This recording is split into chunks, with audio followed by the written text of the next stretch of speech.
오늘 주신 하나님의 말씀은 요한복음 12장 12절에서부터 15절까지의 말씀입니다. 우리 다 같이 한 목소리로 합독하시겠습니다. 시작.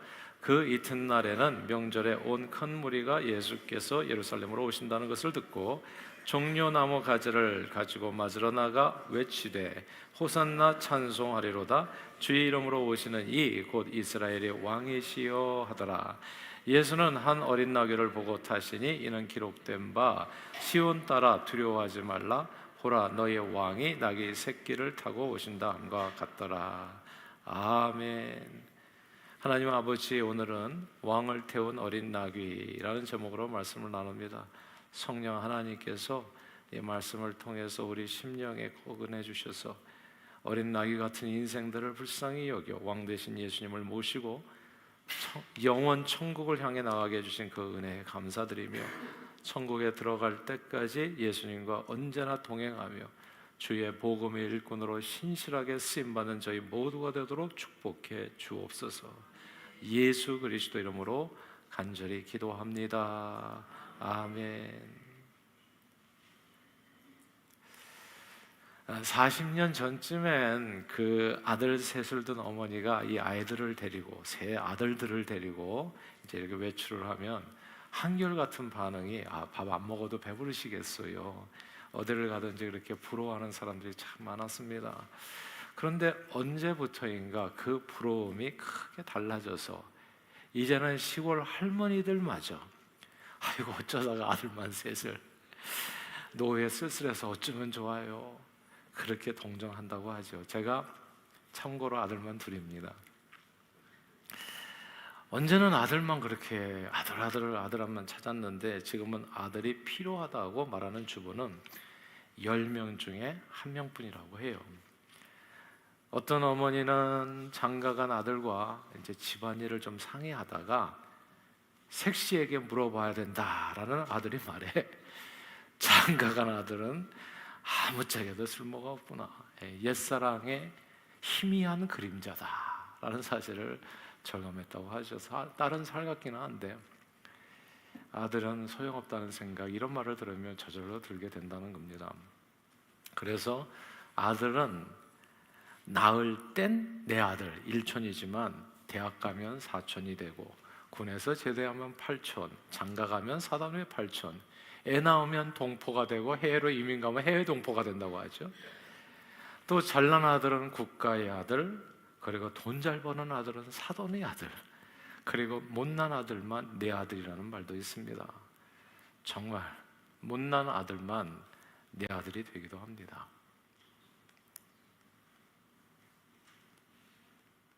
못난 아들이 부모랑 같이 사는 것 같아요. 아들 둘, 딸 하나 있는 집에 큰아들에게 시집온 여성이 있었습니다. 둘째 아들은 고등학교 중퇴하고 직장도 안 다니고요, 결혼도 하지 않으니까 어떻게 해요? 어디 가요? 잡도 없고 결혼도 안 하고, 그러니까 18평짜리 작은 아파트에 이제 엄마하고 같이 사는 거죠, 시어머니하고. 작은 아들과 함께 살던 어머니는 큰아들이 모든 생활비와 병원비 등을 부담하고 딸이 조금 보태서 사셨는데 이 큰아들 며느리 눈에는 작은아들 모습이 그렇게 좋게 보이지 않는 거예요. 평생 무직 상태로 집에만 있으면서 형이 도움만 받는 이 시동생이 늘 못마땅했던 겁니다. 그런데 몇 년 후 시어머니 거동이 불편해지시면서 상황이 달라졌어요. 몸이 아프고 불편한 이 시어머니 곁에서 늘 병원을 모시고 다니면서 모든 병수발을 들고 있는 게 알고 보니까 그 시동생이에요. 얼마나 고맙고 든든한지. 옛말 하나도 틀린 게 없어요. 못생긴 나무가 산을 지키고 못난 자식이 효도한다고. 어쩌면 어머니 생활비를 낸 큰아들이 효자가 아니라 결혼도 안 하고 늘 시어머니 곁에 딱 달라붙어 있는 이 못난 시동생이 진짜 효자일 수 있다는 생각이 들었던 겁니다. 예수님을 믿고 따르는 성도들의 모습도 때때로 이와 비슷할 때가 있어요. 똑똑하고 잘난 성도들은요, 정치하느라고 바빠서 신앙생활 제대로 못해요. 교회 잘 못 나와요. 사람 만나러 돌아다니고 인기가 많으니까. 돈 잘 버는 성도들은 사업하느라 바빠서 선교하고 봉사하기 어렵습니다. 그냥 돈이 보이잖아요. 자꾸 이것도 해도 돈이 보이고 저것도 해요. 그러니까 돈 버느라고 정신이 없는 거죠. 항상 예외는 조금 있지만 신앙생활에 열심히 있는 성도들은 대부분 평범한 분들입니다. 이게 성경에 나와요. 신약 성경 시대 고린도 교회가 그랬다는 거죠. 사도 바울은 고린도 교회 교인들의 부르심에 대해서 한번 너희 중 한번 잘 살펴봐라. 자기 자신을. 너희 중에 육체를 따라 지혜로운 자가 많지 않고, 아예 없다는 얘기가 아니라 많지 않고, 능한 자가 많지 않고, 문벌 좋은 자가 많지 않다 말씀했습니다. 주의 백성들 가운데서도 잘난 사람들은요, 다 교회에서도요, 이렇게 잘난 사람은 다 뽑혀가요. 정치권으로 뽑혀가고, 돈 잘 버는 사람은 사업으로 빼앗아가고. 그래서 교회 주일날 나오는 것도 그냥 힘에 겨운 거죠. 왜냐하면 세상에서 그 사람을 그렇게 원하니까 그냥 가야 되는 거예요. 또 젊은 사람들은 또 세상에 할 일이 많아. 그러니까 이렇게 뽑혀가고 저렇게 뽑혀가고, 그러니까 나이 들고 병 들고 부족한 사람들 주님 앞에 나와가지고 주여 주여 하고 있는지도 모릅니다. 그러나 못생긴 나무가 산을 지키고 못난 자식이 효도한다고, 결국 늘 주님 앞에 맴돌며 신실하게 신앙생활하는 사람은 하나님 앞에 부족한 인생들일 수 있어요. 뭔가가 부족한 사람들이 늘 예수님을 왕으로 모시고 사는 그분들이 되어집니다. 이게 오늘 본문의 말씀이거든요. 우리 다 함께 14절 같이 한번 읽어볼까요? 요한복음 14장 14절입니다. 같이 읽습니다. 시작. 예수는 한 어린 나귀. 14절 시작. 예수는 한 어린 나귀를 보고 타시니. 아멘.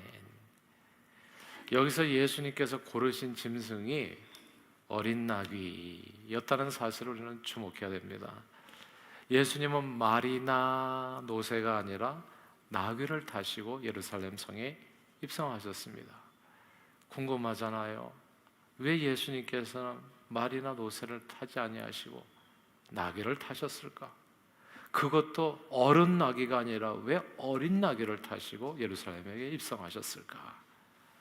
성경시대에 언제나 그렇듯이 외모도 빼어나고 능력도 출중한 말은 황제나 장군들을 탁 등에 태우고 말이죠, 주로 전쟁터를 뛰어다니면서 쓰임받았습니다. 정말 남자로 태어나가지고 그 정도는 쓰임받아야죠. 전쟁터에서 그냥 천리마 백리, 하룻밤에 그냥 백리를 가고 천리를 가고. 그리고 말과 나귀 위에 이종교배로 태어난 노새는 이 말과 나귀의 장점들을 모두 가지고 있어가지고요, 귀족들의 사랑을 받았습니다. 그러나 나귀는 비록 말과에 속해 있기는 했지만 말보다도 체구도 작고 털도 거칠고 생긴 것도 좀 이렇게 균형이 이렇게 이쁜 균형을 갖고 있지 않았고, 울음소리 한번 들어보셨습니까? 당나귀 울음소리. 되게 듣기 싫어요. 이상해요. 괴이해요. 고집까지 세가지고 평민들이 타고 다니거나 그저 채찍 휘두르면서 농사일과 짐도 싣는 허드렛 일에 주로 이용되었습니다. 크고 잘생긴 말들은 세상을 다스리는 권력자들이 취했고, 노새는 돈 많은 귀족들이 사갔지만 이 못난 나귀들은 평민들이 주로 사용했는데, 그 못난 나귀 중에서도 예수님은 하필 힘없는 어린 나귀를 택하신 겁니다. 이게 되게 중요해요. 하나님께서는 언제나 놀랍게도 작고 연약한 인생들을 택하여 사용하셨습니다. 창세기에서 하나님께서는 야곱이 12아들 중에서 거의 막내인 요셉을 들어 사용하셔서 온 세상을 구원하셨지요. 그리고 하나님께서는 출애굽 당시에 노예 백성인 이스라엘을 사용하셔서 가장 강력한 국가였던 애굽을 굴복시키고 저들을 구원해 주셨습니다. 또 하나님께서는 이새의 아들 중에서 가장 작은 아들이었던 다윗을 사용해서 블레셋 장군 골리앗을 쓰러뜨리시고 이스라엘을 구원해 주셨습니다. 전무후무한 지혜의 왕 솔로몬은 다윗 왕의 아들 중에서 가장 막내 아들, 그리고 가장 연약한 아들이었습니다. 밧세바에서 태어났으니까 거기서 무슨 구실하면서 살았겠어요, 어린 시절에. 구박 많이 받았겠죠.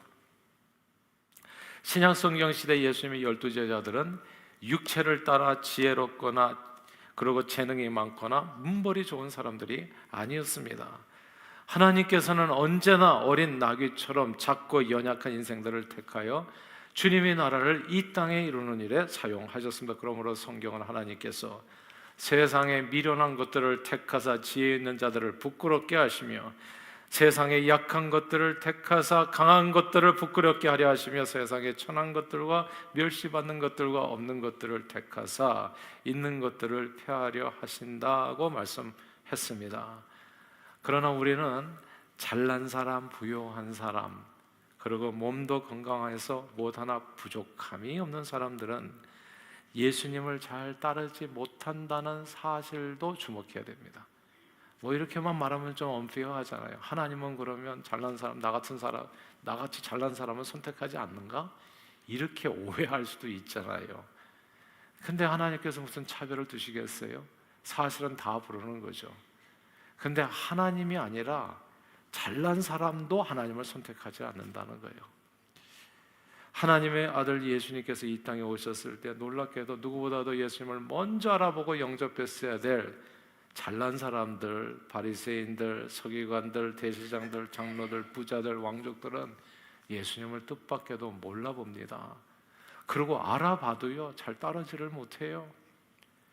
예수님을 하나님의 아들로 제대로 알아본 사람들, 그리고 예수님께 진짜 은혜 받았던 사람들은 어쩌면 그렇게 한결같이 정말 이 못난 당나귀같이 병자들, 귀신 들린 자들, 장애인들, 여인들, 가난한 사람들, 소외된 사람들, 힘없는 사람들 모두 어린아이같이 연약한 사람들이었어요. 하나님께서 연약한 사람만 좋아하는 건 아닐 거예요. 그러나 좀 있는 사람들 남하고 비교해서 잘 주님 따라가지 못해요. 한 부자 청년이요, 예수님께 나와서 제가 무슨 선한 일을 하여야 영생을 얻을 수 있습니까? 이렇게 여쭈었어요. 예수님께서는 계명을 얘기했는데 이 청년이 다 지켰다는 거예요. 자기는 어렸을 때부터. 그래서 하나님께서 주신 계명을 다 지키며 살아왔다고 말한 그 청년에게 예수님께서 이렇게 도전하잖아요. 너가 가진 소유를 다 팔아 가난한 자에게 주고 너는 나를 따르라. 그러자 청년은 재물이 너무 많은 거로 이 말씀을 듣고 근심하며 예수님을 떠나가 버렸다 했습니다. 그때 예수님께서는 낙타가 바늘귀를 들어가는 것보다 부자가 천국에 들어가는 게 더 어렵다 교훈을 주셨지요. 돈, 건강, 권력 어느 것 하나 부족함이 없이 많이 가진 자, 혹은 돈, 건강, 권력 어느 것 하나 부족함 없이 많이 가졌다고 착각하는 사람들, 그분들은 예수님을 자기 왕으로 모시고 예수님을 따르는 것을 힘들어합니다. 세상 욕심과 쾌락을 즐기는 일에 미련이 많은 자도 주님을 제대로 따르지 못해요. 크고 잘생긴 말은 언제나 황제나 왕 혹은 장군을 등에 태우고 전장터를 누비는 꿈을 꾸면서 살아갑니다. 그게 자기 행복인 줄 알고 살아요. 똑똑하고 세련된 노새는 늘 돈 많은 부자를 태우고 이리저리 세상 구경하고 여행하면서 다니는 걸 좋아합니다. 말이나 노새는 이 좋은 세상에서 초라한 예수님을 등에 태우고 다니는 거 별로 재미없고 지루한 일이라고 생각. 왜 그런 힘든 일을 해? 요번에도 성경 갔다 오셨는데 저런 일을 갖다가 뭐하러 하나? 그러나 말이나 노새에 비해서 못난 나귀는 산더미 같은 무거운 세상짐 대신에 사람을 등에 태우는 것만으로도 너무 감사해야 하는 것이죠. 오늘날에도 말이나 노새처럼 지혜롭거나 재능이 많거나 문벌이 좋거나 돈이 많거나 또 그 돈을 쓸 수 있는 또 건강까지 있는 사람들은 신앙생활을 잘 하지 못해요. 예수를 잘 알아보지도 못하고 설사 예수님을 알아본다고 하더라도 세상에서 할 일이 너무너무 많고 가진 것도 많고 즐길 것도 많아서 제대로 신앙생활을 못합니다. 그러나 어느 순간에 이런 경우 생기잖아요. 갑자기 사업이 망한다든지 혹은 건강을 잃어버린다든지 이런저런 이유로 삶이 무너져서 나귀처럼 이제 자기가 나귀가 아닌데 나귀 같은 신사가 되어버린 사람들은 뜻밖에도 예수님을 금방 또 알아봐요. 그리고 그분을 자기 삶의 중심의 왕으로 모시고 의지하게도 됩니다. 못생긴 나무가 산을 지키고 못난 아들이 효도한다고 어린 나이 같은 부족한 인생이 예수님을 왕으로 모시고 하나님을 섬기며 살게도 되는 겁니다. 사도 바울은 많이 배우고 문벌 좋고 아주 부유했을 때 가말리아를 그 문화에서 공부했잖아요. 오늘날로 말하자면 뭐 최고 하버드 대학 출신, 아이비리그, 박사학위까지 다 마친, 이렇게 그냥 잘 나갔을 때는 예수님을 몰라봤어요, 글쎄. 그리고 예수 믿는 성도들을 핍박하면서 살았습니다. 그러다가 예수 믿는 자들을 잡아주려고 다메섹 도상 가던 중에 그냥 다메섹 도상에서 빛 가운데 나타나신 예수님을 만나고 그만 눈이 멀어버린 거예요. 눈이 안 보이는 사람이 된 거예요. 하루아침에 장애인이 돼버린 거죠. 졸지에 육신의 눈이 멀어버리니까 그때니까 어떻게 돼요? 이게 자기가 원래 말이나 노새인 줄 알고 살았는데 어느 순간에 보니까 어린 나이 같은 신사가 돼버린 거예요. 그냥 아무짝에도 쓸모없는 인생이 돼버리고, 그러니까 그때 갑자기 영혼의 눈이 열리는 겁니다. 그리고 살아계신 예수님을 구원자와 주님으로 만나게 되는 거지요. 그대로 그는 평생을 어린 나귀처럼 예수님을 등에 모시고 다니며 복음을 전하고 살다가 로마에서 순교하게 됩니다. 잘난 사람, 부유한 사람, 몸도 건강해서 무엇 하나 부족함이 없는 사람들은 예수님을 잘 따르지 못해요. 그러나 어린 나귀같이 연약한 인생은 예수님을 늘 자기의 중심의 삶에 모시고 살아가게 됩니다. 오늘 본문에서요, 예수님을 모시고 사는 삶이 얼마나 큰 축복인지를 이야기해줘요. 예수님을 태운 나귀는요, 세상 부러울 게 없어요. 그러니까 이 말과 같이 아직도 그냥 세상에서 힘쓰고 살아가는 사람들, 또 노새처럼 노새 젊어서 노새 해가지고 온 세상을 구경하면서 이렇게 잘 사는 사람들, 그게 자기 나귀라서 그냥 항상 이렇게 오늘 본문에서 나귀는 더 이상 그런 사람들이 부럽지 않아요. 왜냐하면 예수님을 태우고 사는 삶에서 알고 보니까 자기가 가는 길이 예루살렘 성을 향해서 가는 거예요. 어린 나귀는, 그때 나귀는 너무나 놀라운 광경을 목격하게 됩니다. 수많은 사람들이 예수님을 맞이하기 위해서 종려나무 가지를 흔들면서 호산나 찬송을 부르며 예수님을 이스라엘의 왕이라고 찬양하는 거잖아요. 오늘 본문 15절의 말씀이에요. 15절 같이 한번 읽어볼까요? 15절 시작. 이는 기록된 바 시온 따라 두려워하지 말라. 보라, 너희 왕이 나귀 새끼를 타고 오신다 함과 같더라. 아멘. 그 전에 13절에 보니까 종려나무 가지를 맞으러 나가서 외치되 호산나 찬송하려다 주 이름으로 오시리니 이스라엘의 왕이시여 하더라. 예. 와, 호산나 찬송하려다 이스라엘의 왕, 너희 왕이 나귀 새끼를 타고 오신다. 이 구절을 주목해야 됩니다. 어린 나귀는 이때 확실하게 알게 돼요. 자기가 태운 그분이 초라한 나사렛 동네 출신 가나안 목수의 아들이 아니라 만왕의 왕 만주의 주라는 것을 깨닫게 됩니다. 예수님을 태우는 바람에 나귀의 마지막 인생이 너무나 크게 달라져 버린 거예요. 예수님이 비록 무겁다고는 했지만은 보통 나귀의 등짐에 비하면 턱없이 가벼울 뿐입니다. 그리고 지금 나귀는 노이나 밭으로 끌려나가는 것이 아니라 예수님과 함께 하나님이 계신 예루살렘 성전을 향해서 나아가고 있는 거잖아요.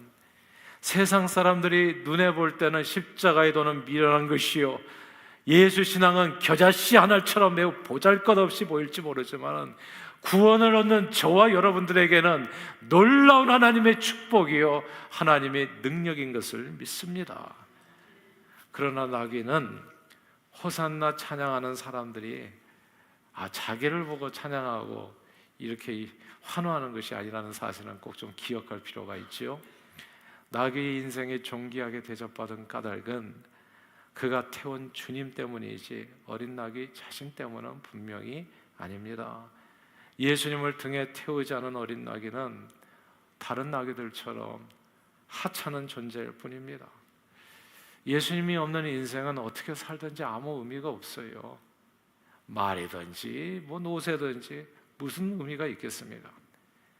근데 나귀는 그냥 예수님 없다면 이 나귀는 진짜 세상에서도 불쌍한 존재예요.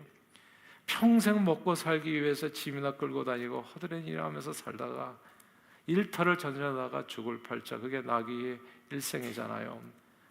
그런데 예수님이 이 어린 나귀를 불쌍히 여겨서 그를 선택하시고 그 위에 좌정하셨습니다. 그리고 그 예수님이 그 어린 나귀를 데리고 예루살렘 성전을 향해서 나가신 거예요.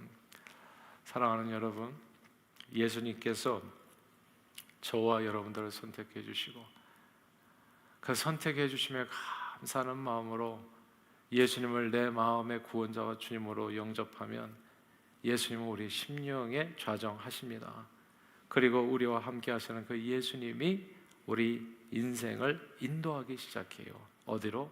우리를 이 땅에서 영원한 천국으로, 새 예루살렘 성으로 인도해 주시는 겁니다. 그리고 이 땅에 사는 날 동안 사명을 감당하면서 살아가게 해요. 사명을 감당하면서 살아가게 합니다. 죽을 때까지 마지막 남은 모든 나의 시간과 삶 다 들여서 주님과 동행하면서 예루살렘 성을 향해서 나아가게 해주십니다. 예수님을 모시고 사는 삶은 하루하루가 은혜입니다. 주님과 동행하는 삶은 마치 어린 나귀가 예수님을 등에 태우고 예루살렘 성을 향해 올라가는 것처럼 주님의 인도함을 받아 호산나 찬송 소리가 온 천지에 울려 퍼지는 가운데 천성을 향해서 올라가는 그런 삶인 겁니다.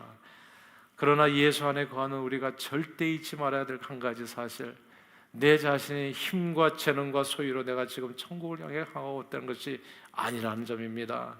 내 안에 계신 주님을 잃으면 우리는 그대로 어린 나귀일 뿐입니다. 하나님 앞에 아무것도 아닌 그냥 진흙덩어리 인생일 뿐이에요. 나의 나 된 것은 오직 하나님의 은혜. 저와 여러분들이 오늘 이 아침에도 이 자리에 나와 예배할 수 있는 것 오직 하나님의 은혜입니다. 전장터를 누비는 말도요, 돈 많은 귀족들을 태운 노새도 오늘 본문의 나귀의 영광에 비할 바가 못 됩니다. 전장터를 누비는 말은 어디서 죽겠어요? 싸우다가 죽겠죠. 그 전장터에서. 노새는 어떻게 죽겠습니까? 귀족들을 태운 노새는 이리저리 세상 구경하면서 돌아다니다가 하직할 거예요. 그러나 예수님을 태운 어린 나귀는 사명을 감당하다가 예루살렘 성에 들어가 주님과 함께 영원히 거하게 될 겁니다. 사랑하는 여러분, 세상의 권세와 모든 부귀 영화는 덫이 없습니다. 모두 썩어질 영광이지요. 생로병사하는 인생길에는 결국은 병사 남아있는 거예요. 결국은 몸은 아무리 관리해도 결국은 다 썩어지게 돼 있어요. 결국은 병들어 죽게 되는 겁니다. 그 나머지 인생들을 주님을 모시고 사십시오. 이거 아무리 관리해도 결국은 약해지고 생은 120년도 못 살고 종교를 맡게 됩니다. 말과 노새와 같은 삶이 있지만은 오늘 어린 나귀와 같은 삶이 있는 거예요. 부족한 인생이지만 주님 앞에 드려 천성길을 향하는 그 삶을 향해서 주님께서 오늘 이 종료주일에 저와 여러분들을 부르는 겁니다. 예수님을 우리 심령의 왕으로 모신 저와 여러분들은 예수님과 함께 새하늘과 새 땅 새 예루살렘 성에 들어가 썩지 아니할 영원한 하늘나라의 영광을 유업으로 이어받게 됩니다. 이번 한 주간 고난 주간에도 교회 와서 꼭 기도하시고요. 이게 예수님을 등에 모신 어린 나귀의 삶이에요. 세상 사람들은 이때 또 둘로산으로 놀러 다니고 또 노새처럼 살고 또 말처럼 뛰어다니면서 살겠지만 저와 여러분들은 하나님의 부르심에 응답하십시오. 예수를 모시고 사세요. 세상에서 세상 사람들이 볼 때 예수님은 정말 별로 재미도 없고 그리고 작게 보일지 모르지만은 그러나 구원을 얻는 저와 여러분들에게는 그분이 진짜 축복인 겁니다. 그리고 하나님의 능력인 것이죠.